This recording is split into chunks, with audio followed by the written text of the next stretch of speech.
Hello guys, welcome back to my Ravan for ఈ channel. మన channel కొత్త వస్తున్నైతే లైక్ షేర్ సబ్స్క్రైబ్ చేసుకోండి. పక్కన ఉన్న బెల్ ఐకాన్ కూడా ఆన్ చేసి పెట్టుకోండి. మనం చేసే ప్రతి వీడియో మీకు అయితే నోటిఫికేషన్ వస్తుంది. ఈరోజు టాపిక్ వచ్చేసి మనం మాట్లాడేది ఎస్ఎస్ఎంబి 29 మూవీ. అసలు రెండు పార్టులు తీయబోతున్నారా, లేకపోతే ఈ మూవీ ఒక పాట ఉండబోతుందా, అయితే ఈ మూవీ కాన్సెప్ట్ అసలు ఏంది, ఈ మూవీ స్టోరీ ఏంది, అయితే ఈ మూవీ ఎందుకు అంత జాగ్రత్తగా అయితే రాజమౌళి గారు తీస్తున్నారు, మరి అంత జాగ్రత్త తీసి ఫొటోస్ అయితే ఎందుకు ఈ ట్విట్టర్లో అప్లోడ్ చేస్తున్నారు. ఈ లీక్ ఈ వీడియో వచ్చేసి చాలా కాంట్రవర్సీ అయితే నడుస్తుంది.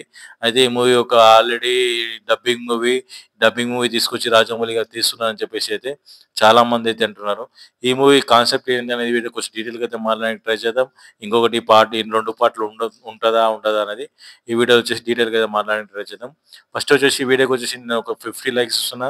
అందరు 50 లైక్స్ కంప్లీట్ చేసుకొని మా ఛానల్ సబ్స్క్రైబ్ చేసుకోండి. మహేష్ బాబు అన్న ఫ్యాన్స్ ఎవరు చూస్తున్నారో ఖచ్చితంగా అయితే మా ఛానల్ సబ్స్క్రైబ్ చేసుకొని కొంచెం సపోర్ట్ చేయండి ఫ్రెండ్స్. అయితే ఫస్ట్ వచ్చేసి మనం మాట్లాడేది ఎస్ఎస్ఎంబి 29 మూవీ అయితే మనకైతే 2 పార్ట్స్‌గా అయితే రాబోతుంది గైస్ ఇది. 1 పార్ట్ అయితే తీయరు. ఎందుకంటే 1,200,00,00,000 బడ్జెట్ తోటి తీస్తున్న మూవీ ఇది. 1,200,00,000 బడ్జెట్ తోటి తీస్తున్న మూవీకి మనకు ఒక్క పార్ట్‌కి ఎట్లా వస్తది చెప్పండి గైస్. మీరైతే అర్థం చేసుకోండి కొంచెం. 1,200,00,00,000 పెట్టి తీసిన తర్వాత ఒక్క రోజు కలెక్షన్స్ వస్తాయో రావో తెలవదు. అయితే మూవీ భారీ ప్లాన్‌తో తీస్తున్నారు రాజమౌళి గారు. అసలు మనకు 'త్రిబుల్' అయితే ఎలాంటి ఎక్స్‌పెక్టేషన్ లేకుండా అయితే వచ్చింది మూవీ. అసలు కొల్లగొట్టిపోయిందని చెప్పేసి చెప్పవచ్చు. అలాంటి సీన్స్ అయితే పెట్టారు మనకు రాజమౌళి గారు. ఈ సినిమా వచ్చేసి మొత్తం అడవిలో ఉండే సినిమా. ఈ సినిమాలో ఇంకా మనకు జంతువులు లేని సినిమాలనే ఆ త్రిపురలో లేపి కూర్చోబెట్టిండ్రు.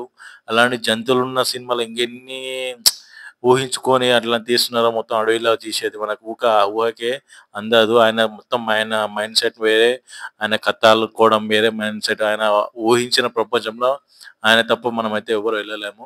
అలాంటి సెంటిమెంట్స్‌కి, ఎమోషన్స్‌కి, తర్వాత ఆయన చేసే యాక్షన్స్‌కి, ఆయన చేసే ఫైట్స్‌కి ఎవ్వరైతే తిరిగి రాయలేం చరిత్ర అని చెప్పేసి చెప్పవచ్చు. అట్లాంటిది రాస్తారు మనకి ఎస్ఎస్ఎంబి 29 మూవీ.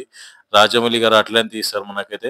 రాజమౌళి గారు ఈ ఈ మూవీ చరిత్రలో నిలిచిపోతారని నేనైతే అనుకుంటున్నా. ఇంకా నెక్స్ట్ వచ్చేసి ఈ మూవీ షూటింగ్ అయితే స్టార్ట్ అయింది గైస్. షూటింగ్ స్టార్ట్ అయింది. ఆల్రెడీ 1 మంత్ షూటింగ్ బయట కంట్రీస్ అయితే నడిచింది. తర్వాత వచ్చేసి మనకి ఇక్కడ హైదరాబాద్‌లో రామోజీ ఫిలిం సిటీలో రాబోతుంది. కానీ అది ఎప్పుడు అనేది మనకైతే అనౌన్స్‌మెంట్ అయితే కాలే. అంటే చాలా సస్పెన్స్‌గా అయితే తీస్తున్నారు మనకు రాజమౌళి గారు అని చెప్పేసి చాలా మంది అయితే అంటున్నారు. అయితే ఆల్మోస్ట్ అయితే షూటింగ్ అయితే స్టార్ట్ అయింది. కూడా వీడియో రిలీజ్ అయింది. ఎవరో రిలీజ్ చేసిండ్రు కానీ రాజమౌళి గారైతే రిలీజ్ చేయలేదు. ఎందుకు ఆయన అంత అమౌంట్ పెట్టేసి రిలీజ్ చేయనీకి, హైప్ పెంచనీకైతే గ్లింప్స్ అవి ఇవి రిలీజ్ చేస్తారు గానీ, అలాంటి హైప్ పెంచనీకైతే ఎలాంటివి అయితే ఉండదనేది నేనైతే అనుకుంటున్నా.